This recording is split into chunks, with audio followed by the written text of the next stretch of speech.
otra más de nuestras parábolas de la serie.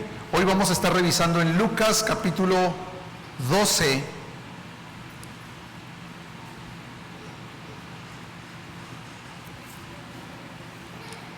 Y Lucas 12.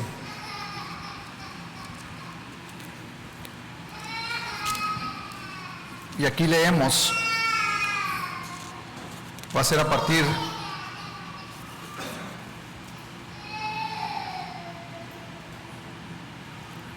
del versículo 15.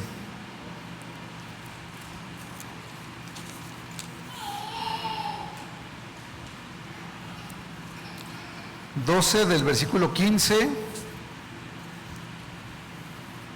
y vamos a estar meditando en el pasaje hasta el versículo 21. Oren conmigo antes de leer y luego compartimos. Señor, gracias te damos en esta tarde o esta mañana, Señor, que nos permites estar reunidos en tu casa. Señor, habla a nuestros corazones. Padre, venimos penitentes delante de ti y pedimos que nos ayudes a tener una cosmovisión correcta de nuestra vida, Señor. Que esta palabra caiga en tierra firme, Señor, que empiece primero en mi propio corazón. Habla, Señor, a mi vida y a la vida de todos los que me escuchan hoy. En el nombre de Jesús. Amén.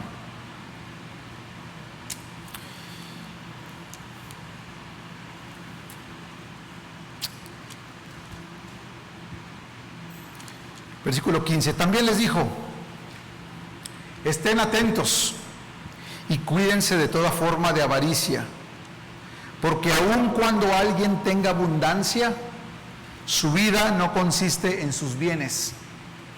Entonces les contó una parábola y dice: la tierra de cierto hombre rico había producido mucho, y él pensaba dentro de sí: ¿qué haré, ya que no tengo dónde almacenar mis cosechas? Entonces dijo: esto haré, derribaré mis graneros y edificaré otros más grandes, y ahí almacenaré todo mi grano y mis bienes. Y diré a mi alma: alma, tienes muchos bienes depositados para muchos años. Descansa, come, bebe, diviértete. Pero Dios le dijo: necio, esta misma noche te reclaman el alma. Y ahora, ¿para quién será lo que has provisto? Así es el que acumula tesoro para sí y no es rico para con Dios.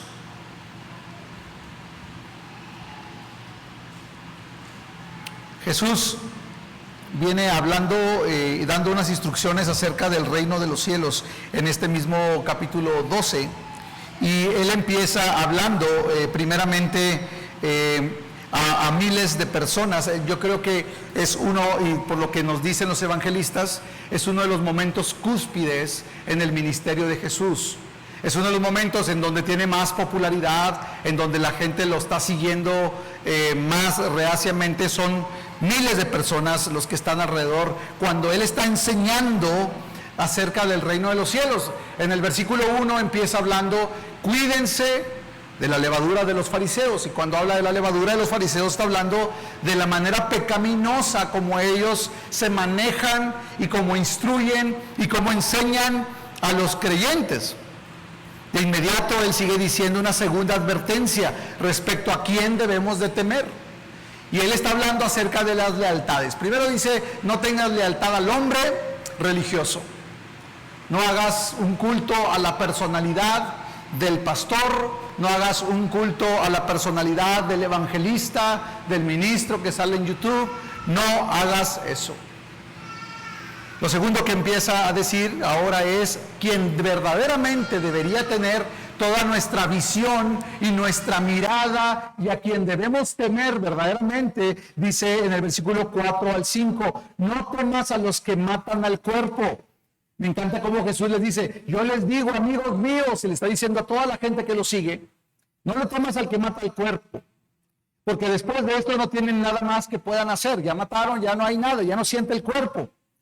Yo les mostraré a quién le deben temer. Y dice, teman al que después de matar tiene poder para arrojar al infierno el alma.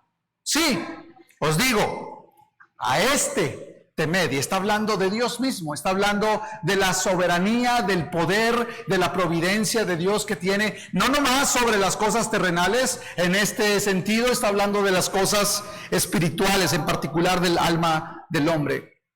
Una tercera advertencia Jesús está dando para todo hombre y toda mujer. Y les dice el versículo 8 al 9, les dice, os digo que a todo el que me confiese delante de los hombres, el Hijo del Hombre le confesará también ante los ángeles de Dios, pero el que me niegue delante de los hombres será negado delante de los ángeles de Dios. Lo que está diciendo es, ¿dónde está tu lealtad? Nuestra lealtad y nuestro hablar tiene que ser siempre para buscar honrar el nombre de Cristo. Y nuestro hablar y nuestra manera de conducirnos tiene que buscar siempre el levantar y dar gloria al Señor en toda integridad. Esto es importante. Ahora Jesús va enseñando esto y parece que algunos están tomando notas, están allí alrededor, algunos sacaron sus tablets allí en el monte donde están sentados y están escribiendo las notas de Jesús. ¿Cómo poder vivir a la manera del reino de los cielos? Pero justo en medio de esta riquísima enseñanza espiritual, no falta el comentario fuera de lugar o desatinado que un hombre hace. Uno de la multitud le dice, maestro, te pido que hables con mi hermano para que divida la herencia conmigo.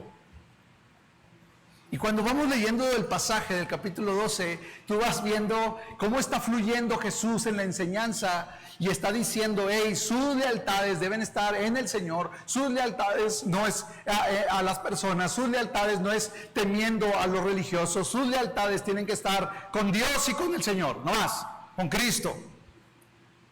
Pero en eso este hombre dice, oye, Señor, échame la mano, habla con mi hermano, para poder dividir y arreglar un problema legal que tenemos. Tienen un problema legal, un problema civil, porque seguramente el padre murió, dejó una herencia y ahora, como es costumbre en la cultura judía, el hermano mayor se encargaba, ahora lo conocemos con la figura de albacea, alguien que se encarga de los bienes de la persona que fallece y que se encarga de repartirlos.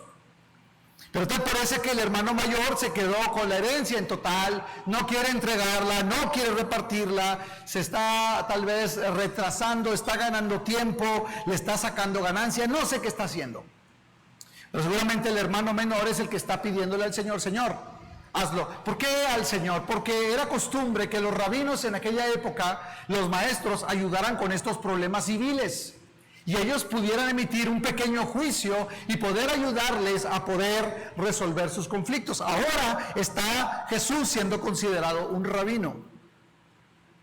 Pero Jesús contesta atinadamente y dice, hombre, ¿quién me ha puesto por juez o árbitro entre ustedes?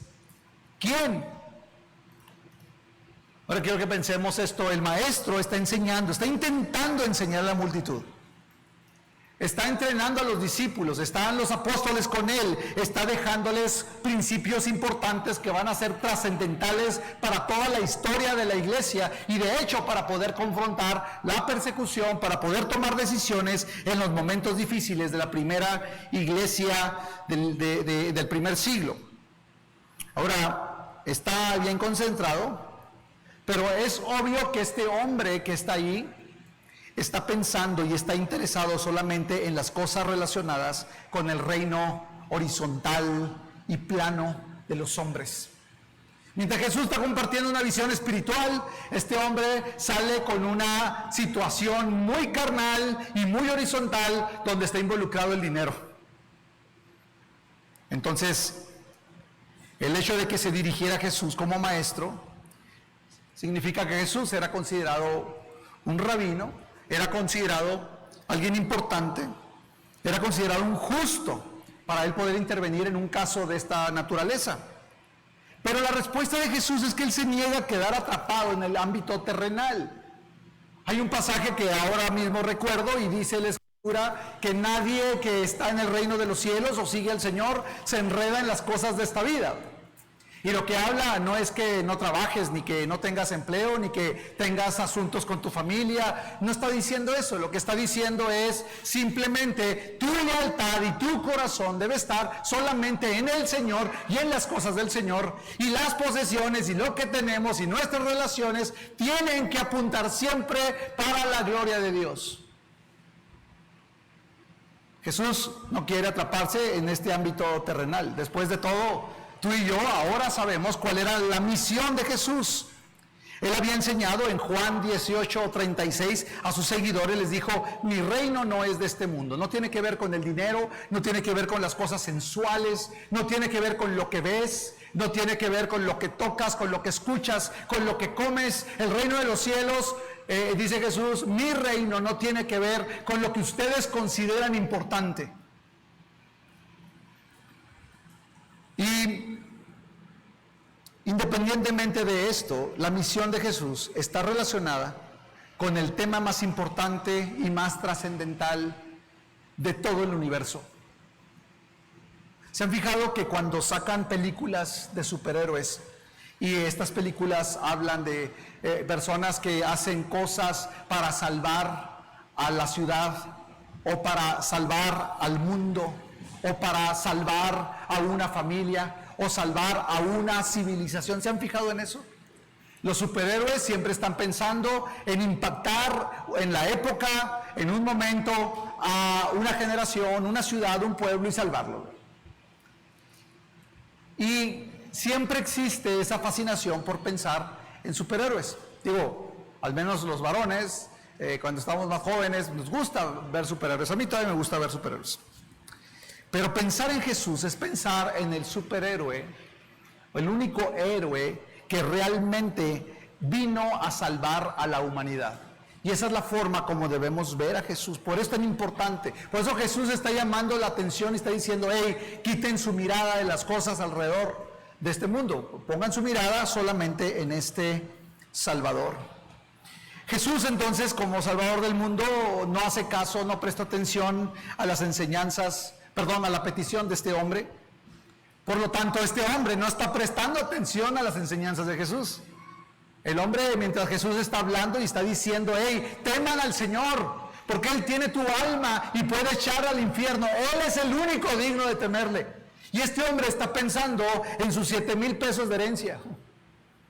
Está pensando en el terreno que está allá en las afueras de Samalayuca, y está pensando: pues esos 100 metros yo los necesito, yo los quiero. Y mientras el Señor está hablando de moradas eternas, Él está pensando en un terreno. Mientras el Señor está hablando del tesoro eterno, la perla de gran precio, que es Cristo mismo, este hombre está pensando en cómo dividir las pequeñas monedas que dejó su papá. Mientras Cristo está hablando del Rey de Gloria, este hombre está pensando en sí mismo como importante para reclamar su herencia. Ahora, el maestro pasa por alto la petición, pero aprovecha la oportunidad, viendo el corazón de ese hombre, para narrar una parábola y enfatiza de qué se trata la vida verdadera. Y yo quisiera que por vía de contraste viéramos las características de este hombre. Es un hombre que Jesús presenta en esta historia. Y este hombre es una antítesis, o sea, es lo opuesto a lo que Dios espera de sus hijos, de aquellos que estamos en el reino de los cielos. Y lo primero que notamos aquí en la personalidad o en el carácter de este hombre es que no es un hombre agradecido.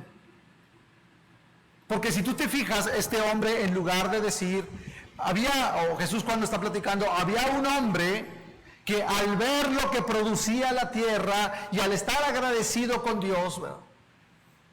Porque para ser campesino necesitas entender que nosotros simplemente trabajamos la tierra, pero nosotros no podemos ni tenemos la capacidad de producir una planta, de producir vida. Nosotros no tenemos idea de cómo hacer que una semilla muerta y seca produzca vida, pero Dios sí sabe. Y Dios es el que provee la tierra, los nutrientes de la tierra. Es Dios el que provee el agua y la lluvia del cielo. Es Dios finalmente el que da vida, y Dios es el que prospera las plantas. Esa es la realidad. No sé si te ha pasado, pero si estás batallando con una maceta y ves que la planta no le cae bien la sombra, no le cae bien esta esquina, ora. ¿Quién ha orado por sus macetas? Ora por la planta y dile: Señor, me gusta esta planta. Señor, está triste. Señor, la pongo aquí, la pongo allá. Señor, muéstrame dónde. Da vida. Tú dirás: Dios escucha una oración así. Claro que sí, Él es soberano, es dueño de todo. El maestro está viendo a un hombre que está hablando de un hombre que no es agradecido, que está diciendo: la tierra produjo tanto y me enriquecí. Suena como si esto ocurriera de forma espontánea, por la gracia común que Dios da, y a Él le corresponde, como si Él tuviera el derecho porque tiene tierra. De hecho, en esa primera frase, el sujeto aquí es la tierra y no el hombre. Ahí está diciendo: la tierra produjo, la tierra dio, la tierra me enriqueció, la tierra fue la que a mí me bendijo. Está diciendo: la tierra es la virtuosa. No tiene una mentalidad piadosa este hombre no está considerando a Dios en la producción, el beneficio, en la prosperidad que tiene él. La segunda característica que vemos aquí es que el hombre es totalmente egocéntrico.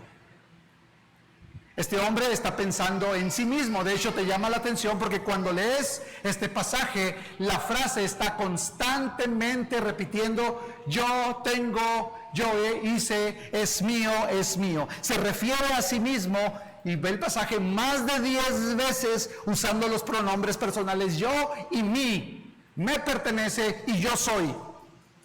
Es un estilo de vida egocéntrico. Es muy posible que cuando tengas una plática con una persona y la persona no sabe escuchar, y la persona solamente quiere hablar y quiere platicar y quiere él poner su tema y él quiere platicar, y aunque platique las mismas historias siempre, pero quiere ser el centro de atención. Yo tuve un amigo que era así, y cuando yo le llegué a platicar algo mío, el hombre se quedaba dormido. Yo dije: ¿qué onda? Porque se trata de él solamente, y es egocéntrico, y hay personas así.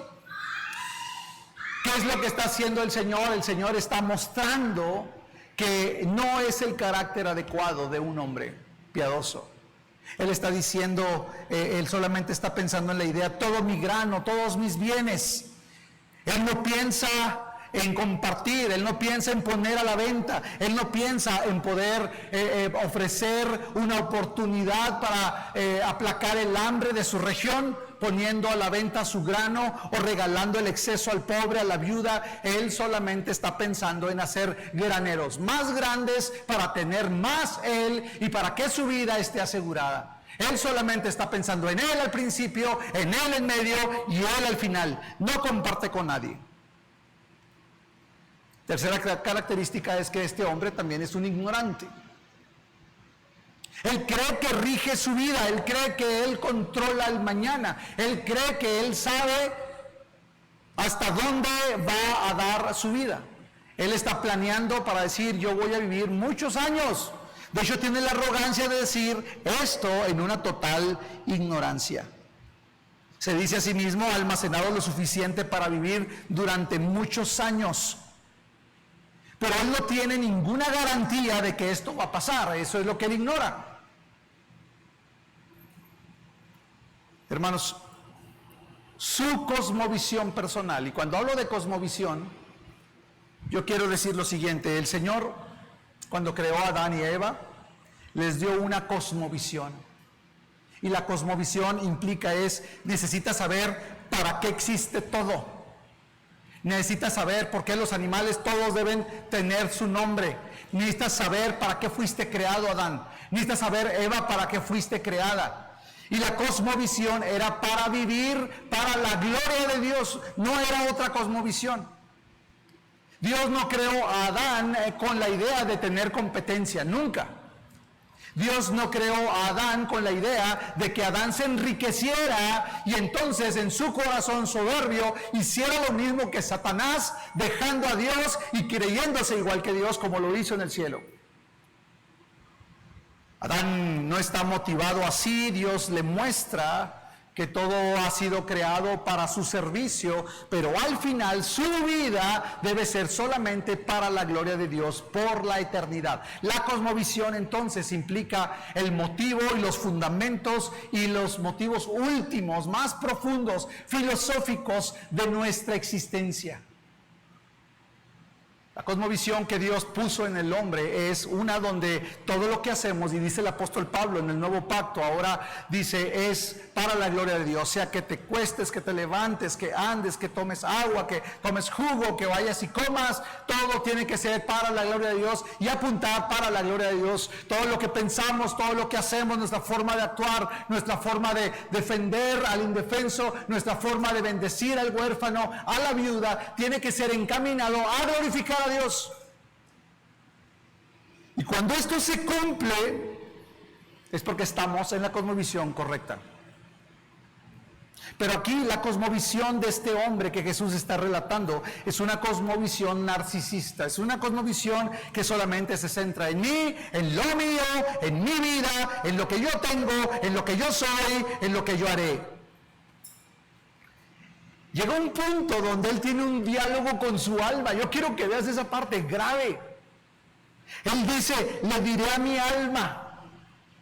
Si el cuate está en un espejo y está parado y le está diciendo, Esteban Reyes, y se pone en pose, ¿verdad? Y le está diciendo, tienes muchos bienes depositados para muchos años. Relájate. Había un comercial antiguo, ¿verdad? Dalai, no te preocupes. Come, bebe, diviértete. Esta semana vi un documental que habla y se llama así, La maldición de la lotería. Y entonces me puse a verlo y dije, ¿de qué se trata? Pues se trata de personas, uno en particular que sacó 122 millones de dólares, un dineral en lotería.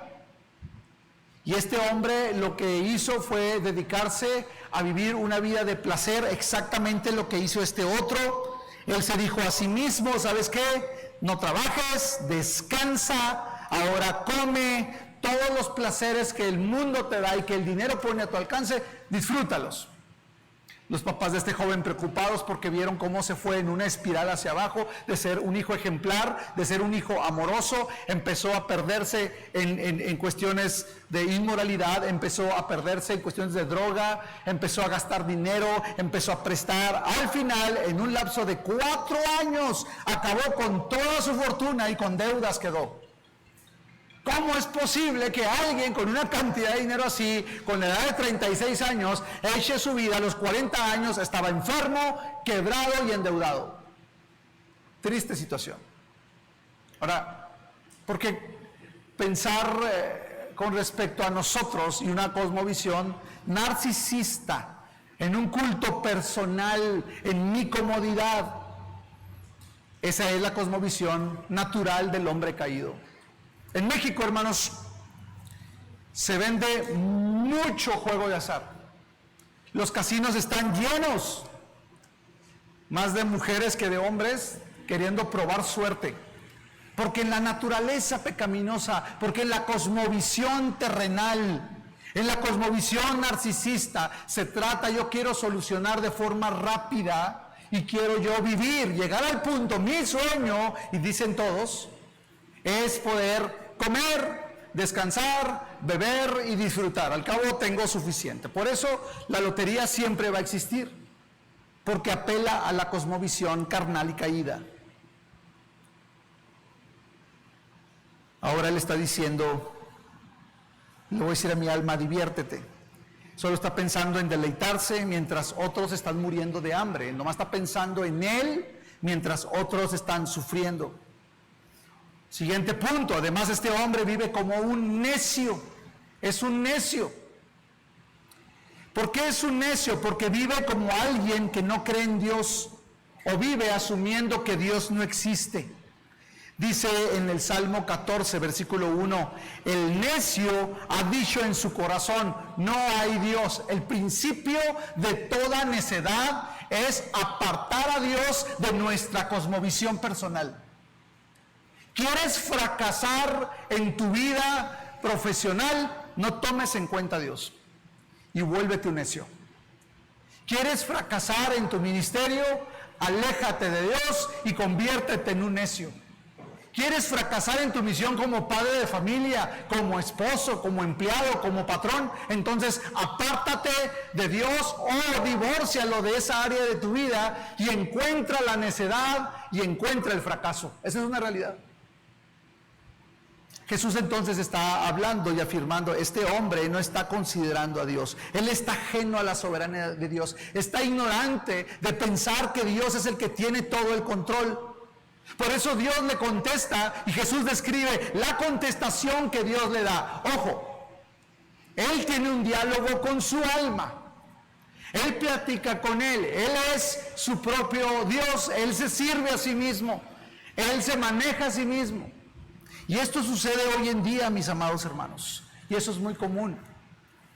Puedes jactarte, y eso es jactancia, de tu carrera, puedes jactarte de tus posesiones, puedes jactarte de tu fuerza física, puedes jactarte de tu familia, puedes jactarte de tus padres, puedes jactarte de tus hijos, puedes jactarte de la iglesia, puedes jactarte de la doctrina, puedes jactarte del conocimiento, pero si Dios no está ahí, eres un necio y es pura basura.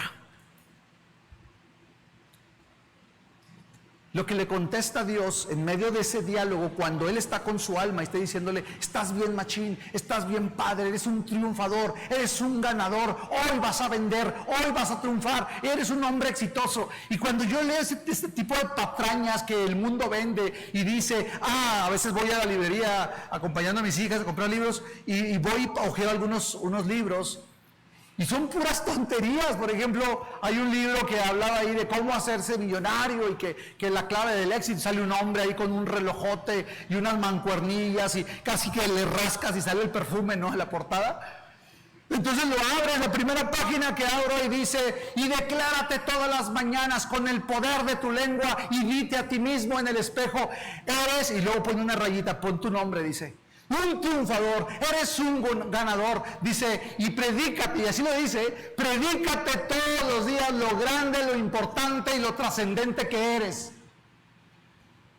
Dice, cuando tú empiezas a creerlo, empiezas a notar que los demás lo empiezan a ver y tú eres transformado en alguien grande.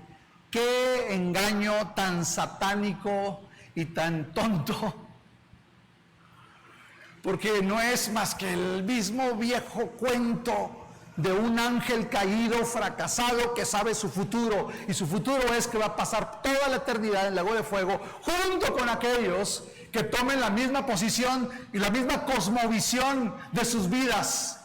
Una cosmovisión donde Dios no está incluido, una cosmovisión donde Dios no tiene parte, una cosmovisión en donde solamente se trata de mí, servirme a mí, exaltarme a mí, el poder jactarme de mí. Hermanos, Jesús es muy claro. Dios interviene en el diálogo y le contesta a este hombre. Este mismo Dios que un momento antes Jesús estaba hablando de su Padre, con quien había compartido su gloria en toda la eternidad pasada, antes de la encarnación, y ahora Jesús está diciendo, hey, tengan temor de aquel que puede echar sus almas en el infierno. Y sale este cuate en un momento totalmente inapropiado. Oye, Señor, y quedé mi terreno, échame la mano ahí para arreglar.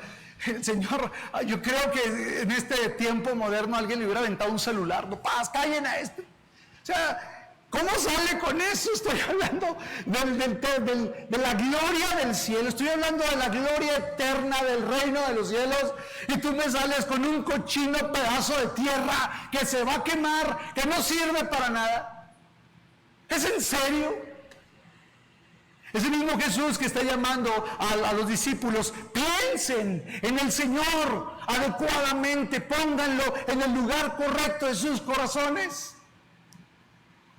Ahora ese mismo Dios le está hablando a este hombre jactancioso, este hombre que tiene el control aparente de su vida, que controla todo lo que hace, incluso sus días.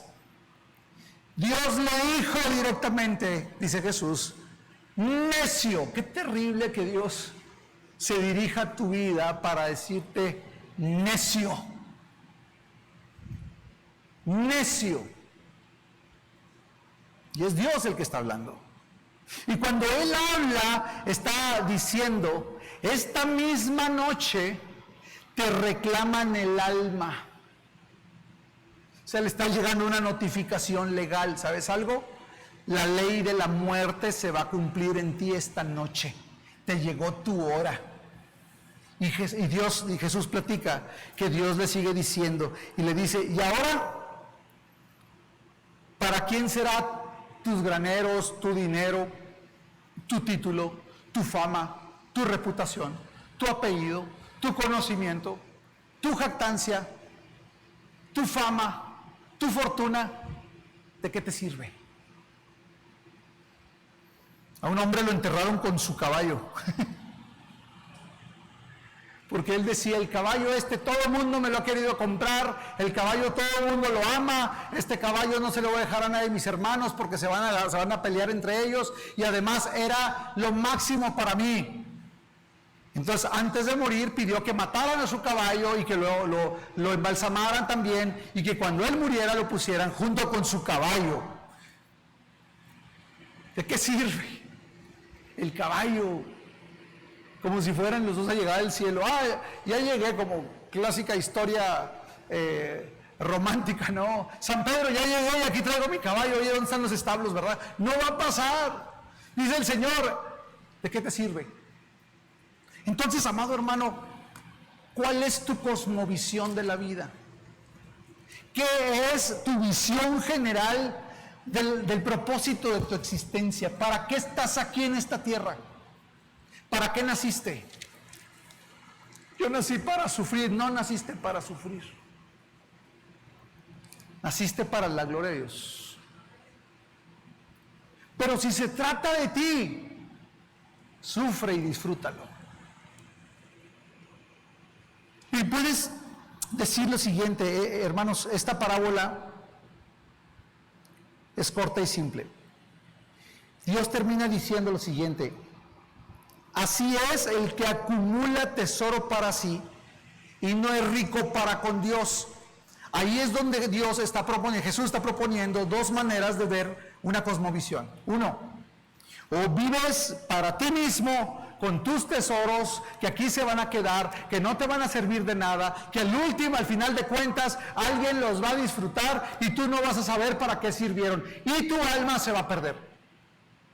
O tienes una cosmovisión que es la cosmovisión que Cristo vino a restaurar, la misma que estaba en el Edén. Es que el hombre fue creado, tú y yo fuimos creados a la imagen de Dios para vivir para su gloria. Para eso, para disfrutar de Él para siempre. Dice John Piper en un libro: esto tenemos que entenderlo. Jesús entonces está diciendo: hay dos caminos. Yo me acuerdo cuando estaba niño, venía a la iglesia y había un canto muy clásico de niños que decía: hay dos barquitos para viajar. Y lo cantamos bien emocionados. Lo dice Jesucristo: en uno lleva a la salvación, a la perdición, perdón, y el otro a la gloria. Así decía. Es un canto bien sencillo, pero a mí se me quedó bien grabado. A ver, hay dos barquitos para viajar, uno a la perdición y el otro a la gloria. Y preguntaba al final del canto: ¿cuál es el barquito, niños? Y luego se dirige a las niñas: ¿cuál es el barquito, niñas? ¿Cuál es el barquito, hermano? ¿Cuál es el barquito, hermanas? Que tú vas a escoger. ¿Cuál? Una cosmovisión centrada en ti mismo y vas a la perdición y pierdes tu alma. Ser confrontado con ese Dios que tiene el poder de echar tu alma al infierno, o vivir unido a Él para su gloria. Al mismo tiempo de que es corta y simple, es rica y profunda. Después de la caída de los descendientes de Adán, el mundo ha adoptado una cosmovisión egocéntrica, terrenal, centrada en el pragmatismo, en el hedonismo, en el aquí, en el ahora, en lo que me produce placer y no en lo que le da gloria. Pero dice la Escritura que Jesús vino a salvar lo que se había perdido y a restaurarnos a una vida centrada en Dios. Piensen en eso, Él vino a buscar lo que se había perdido. Y no está hablando de la iglesia, está hablando del diseño de Dios, del propósito por el cual fuimos creados. A eso vino Cristo, a restaurar todas las cosas en Él, dice la Escritura. Ahora nuestra vida debe ser una vida centrada en Dios, que glorifica a Dios, una vida llena de gozo, y abrazar esto, hermanos, debe ser nuestra prioridad. Yo te pregunto, ¿dónde andas navegando? ¿Qué barquito es al que te has subido? ¿A dónde vas? ¿Estás pensando en ti, en lo tuyo? ¿Estás reclamando lo mío? Quiero más, lo quiero aquí, lo quiero ya. ¿En qué estás pensando? ¿O estás pensando, Señor, esto que me das es por tu gracia y para tu gloria? Aquí está, a tu servicio. Señor, si me has dado la oportunidad de estudiar una carrera, Señor, que esta sea para que tu nombre sea glorificado. Que esta carrera que voy a escoger, los jóvenes puedan pensar, Señor, que estudiar esto haga que mi vida pueda ser para tu gloria, una expresión para tu gloria. Señor, me voy a casar con este hombre, o el hombre dice, me voy a casar con esta mujer, y decir, Señor, esta persona con la que me voy a unir va a ser para poder yo sentirme emocionada, contenta, satisfecha, completa, o poder resolver mi vida y entonces descansar, beber y pasarla suave. O juntos vamos a hacer una expresión de la iglesia de Cristo, de la interacción entre Cristo y su iglesia, y nosotros juntos vamos a hacer avanzar el reino de los cielos. Y es como dice el apóstol Pablo, todo lo que hagamos que sea para la gloria de Dios. Respirar tiene que ser para la gloria de Dios.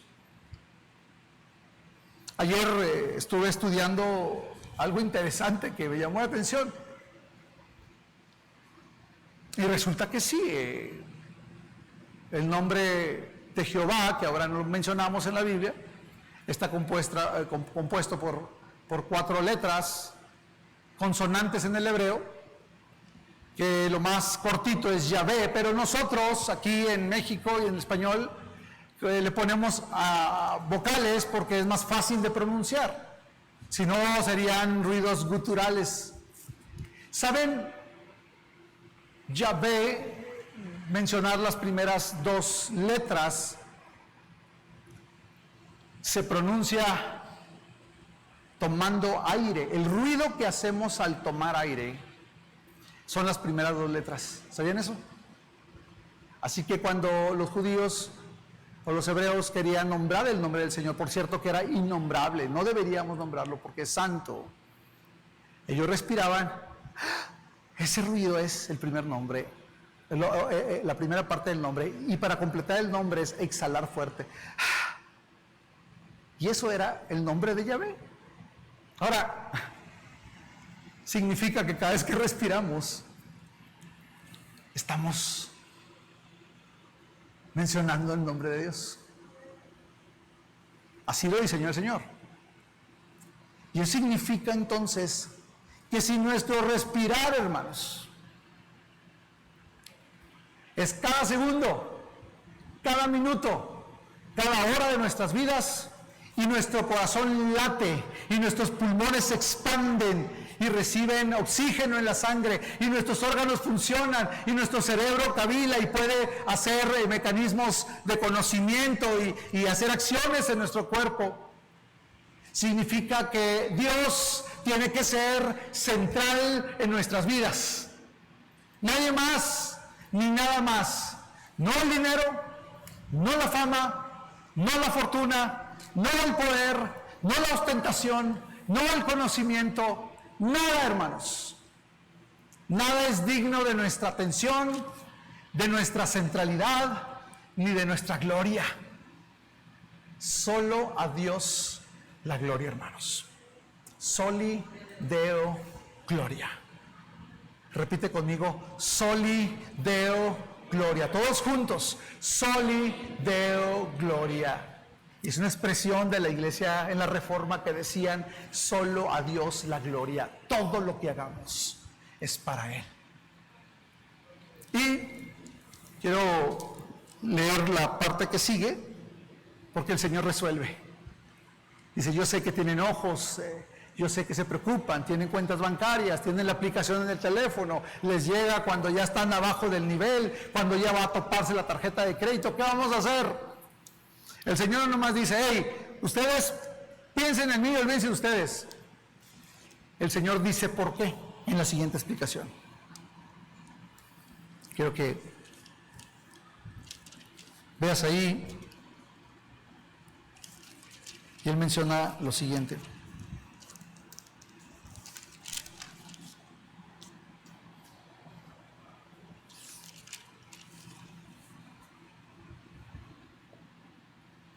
Versículo 22. A sus discípulos Jesús les dijo, por eso les digo que no se preocupen por su vida, que comerán, ni por su cuerpo, que vestirán. Porque la vida es más que el alimento y el cuerpo más que la ropa. Consideren a los cuervos que ni siembran ni ciegan, no tienen bodega ni granero, y sin embargo Dios los alimenta. ¿Cuánto más valen ustedes que las aves? ¿Quién de ustedes, por ansioso que esté, puede añadir una hora al curso de su vida? Si ustedes, pues, no pueden hacer algo tan pequeño, ¿por qué se preocupan por lo demás? Consideren los lirios, cómo crecen, no trabajan ni hilan, pero les digo que ni Salomón en toda su gloria se vistió como uno de estos. Y si Dios viste así la hierba del campo, que hoy es y mañana es echada al horno, ¿cuánto más hará por ustedes, hombres de poca fe? Ustedes, pues, no busquen qué han de comer ni qué han de beber, y no estén preocupados, porque los pueblos del mundo buscan ansiosamente todas estas cosas, pero el Padre de ustedes sabe que necesitan estas cosas. Pero ¿saben qué? Ustedes busquen su reino y estas cosas les serán añadidas. Hermanos, ¿a qué estás dedicando tus horas? ¿A qué estás dedicando tu vida? ¿A qué estás dedicando tus fuerzas? ¿Por qué estás sacrificando tu familia? ¿Por qué estás sacrificando tu salud? Hermanos, todo lo que acumules aquí se queda. Os invito a que tengamos una cosmovisión en Cristo y vivamos para su gloria. Cierra tus ojos en esta mañana. Gracias, Dios, por tu palabra. Gracias porque hablas a mi corazón, Señor.